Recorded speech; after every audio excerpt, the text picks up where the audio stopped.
Muitas pessoas, quando eu falo o nome do Discord, já logo pensa naquele Eren da Paraíba e que lá só tem incel e gente que maltrata animais. Ou então, se eu falar sobre Telegram, muitas pessoas já vão pensar que você é gado do Bolsonaro ou então você é um criminoso. Mas falar que esses dois aplicativos são um chorume da internet, eu diria que você está sendo bem precipitado, porque o verdadeiro chorume da internet é o X vídeos. O antigo, falecido Twitter. O Twitter, ele junta o mal de todos os mundos. Ele junta um incel do Discord, os criminosos do Telegram e até os fanfiqueiros do Reddit. E é bizarro, porque as pessoas ou elas são mau caráteres, ou elas são burras, ou elas só são ignorantes mesmo. E o Twitter, ele é cheio de rage bait também. É um povo falando um monte de merda sem se importar com o bem-estar do próximo, sem ter empatia nenhuma, apenas para receber uma migalha ali do Elon Musk, porque ele pagou o selo de verificado. Então, se o lugar já era um chorume antes, agora que você ganha dinheiro por engajamento do seu perfil, então as pessoas pioraram muito ainda nas opiniões e nos absurdos que elas falam. Hoje eu separei alguns aqui que são só a primeira camada do Twitter. E sim, você pode ter certeza que eles pioram. E muito. O primeiro post que eu separei foi dessa página bem genérica, tipo Choquei, que provavelmente é agenciada pelo mesmo bosta. Mas a primeira página, ela postou isso daqui. Aplaudir um crime nunca será normal. Mas aplaudir uma mulher que se protegeu para não se tornar mais uma vítima, com toda certeza, nunca será em vão. E a comoção nacional por Elise Matsunaga mostra isso em um coração remendado ali, né? Sim, com todo respeito, se você estivesse falando de uma pessoa que estava sendo atacada por um homem e ela foi, revidou e matou esse homem por legítima defesa, porque isso é legítima defesa, é quando você se defende, e olha só, tudo bem, eu entenderia. Se você reagiu por legítima defesa, eu nunca vou te julgar. Mas a gente tá falando de Elise Matsunaga, meus amigos, Elise Matsunaga. Pra você que não sabe quem foi, ou então pra você que sabe quem foi e só viu por cima e acredita na narrativa que o povo impõe, eu vou te contar um pouquinho sobre essa história.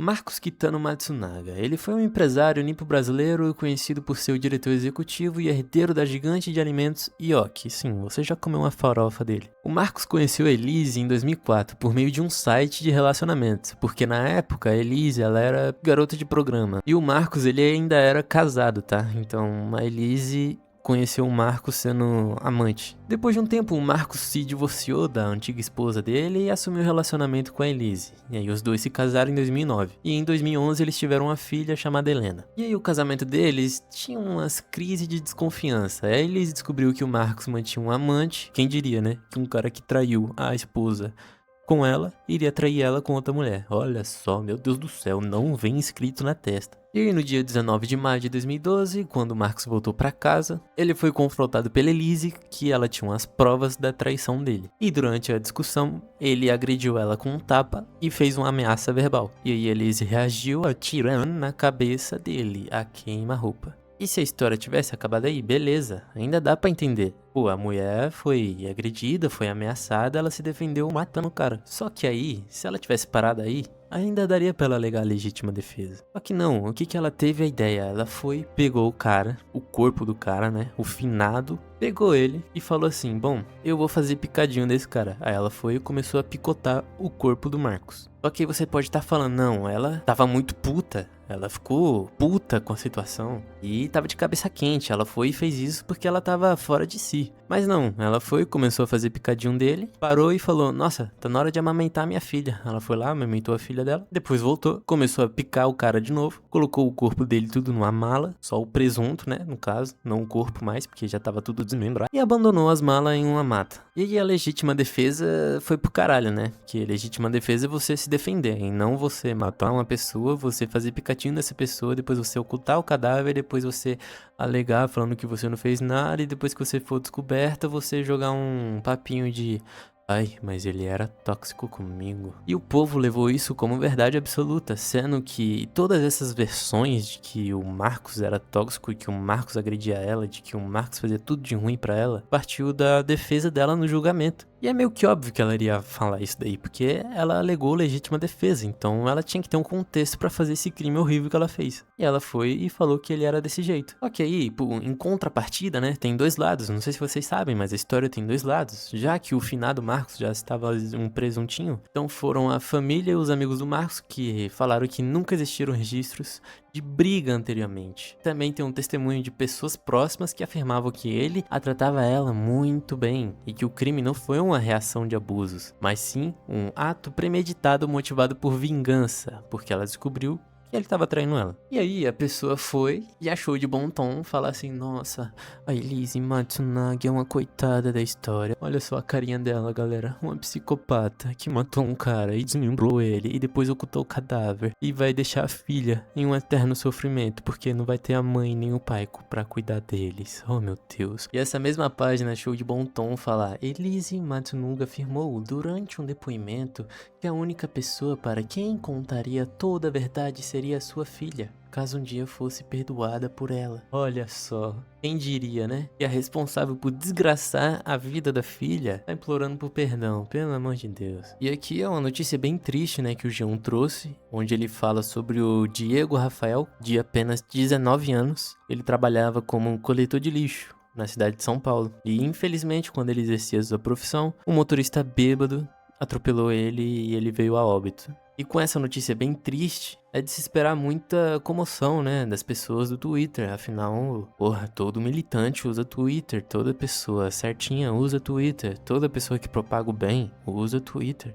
E aqui tá a muita empatia do ser humano, né, o usuário de Twitter. Caso trágico e chocante. Mas porra, o cara com 19 anos trabalhando como gari de lixo já tinha uma filha e já ia ter outra. Que absurdo, onde já se viu um pai de família, 19 anos, trabalhar dignamente. Meu Deus do céu, não é um absurdo que ele tenha sido morto enquanto ele trabalhava de forma digna para ganhar o seu dinheiro e sustentar os seus filhos? Não, o ponto-chave, a indignação é porque ele tinha 19 anos, trabalhava como um gari e ia ter 2 filhos. Nossa, meu Deus do céu. É incrível, né? Os que pagam de moralistas são os mais desmoralizantes. E aqui temos mais um exemplo, né? Pra quem não sabe, no Twitter tá tendo essa fofoca aí, não sei nem se é fofoca, mas é meio que uma novelinha, né? Tá tendo várias reviravoltas. Eu não tenho nada a falar sobre, sabe? Até porque eu descobri que esse tal de Theo aí não é flor que se cheire. Mas basicamente a lore é... Theo é um homem trans, né? Nasceu mulher e transicionou pra homem. E ele se envolveu com um rapaz, e aparentemente o Theo tava com esse namorado dele, e eles terminaram, só que o cara era um fudido financeiramente, e tava ainda na casa deles até que ele conseguisse arrumar um emprego e se sustentasse sozinho, né? Só que aí, um grande dia, ele acordou e foi e falou: nossa, eu vou quebrar sua cara e vou roubar seu dinheiro. Ele foi e bateu nele e roubou 7 mil dele. Essa é a versão do Theo. Mas aqui o ser humano de muita empatia falou: cê é louco, vou cutucar uma comédia abelhas, não vai dar em nada não. 10 minutos depois... É a foto do Theo aqui, né, com o rosto todo inchado, né, dos socos que ele levou. Assim, né, é um post de empatia sem fio o Twitter, mano. Eu não canso de falar aqui. É os mesmos que quando alguém erra, eles vêm falar: nossa, você errou nisso, marca todos os patrocinadores, vai atrás da empresa do cara, vai atrás de todo mundo, só pra foder a vida do cara. Mas são os falsos moralistas, são hipócritas. E aqui eu salvei esse post aqui do Lil Jella só porque esse cara é muito fudido e estranho, mano. Olha a cara desse porra, mano. E aqui eu só queria falar pra vocês que não usem drogas, tá? Senão vocês vão acabar que nem esse merda aqui. Olha só a cara dele. Olha esse sovaco, meu Deus do céu. Olha esse físico, olha esse shape, olha esse peito. Só a rodela do peito dele tem pelo.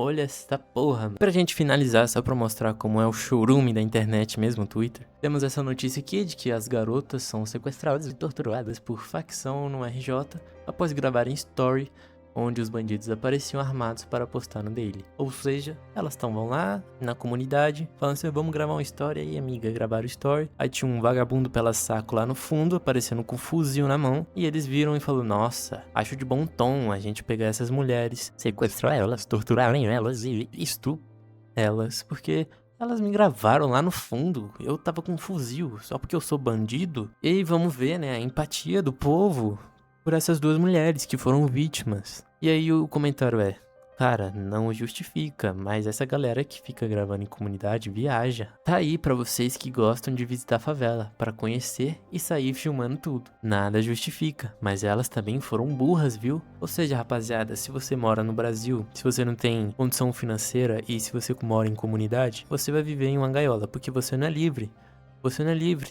Você não pode fazer o que você quiser, você não pode postar um story seu. Porque senão você vai ser torturado. Porque o país é muito soberano. Você não consegue garantir a segurança nem dos seus próprios habitantes. Olha só que soberania incrível. Eu não posso pegar o meu celular, que eu paguei com o meu trabalho. Eu não posso tirar uma foto minha, onde vai sair um vagabundo atrás que tá andando com uma arma na mão, porque senão eu vou ser torto, destruído e ter o meu cabelo raspado por esses caras. Olha só que legal. Mas é isso, rapaziada, eu vou acabar por aqui. Só queria falar sobre esses casos que, tipo assim, é só a pontinha do Twitter, não é nem o chorume do Twitter. Porque se você for procurar, tem coisas muito bizarras, tem coisas muito mais pesadas do que isso. Então eu só mostrei só a pontinha. Talvez eu até faça uma parte 2 mostrando o resto, a continuidade do chorume que é o Twitter e a hipocrisia humana que existe lá. Tudo de ruim tá no Twitter. Lembre-se disso.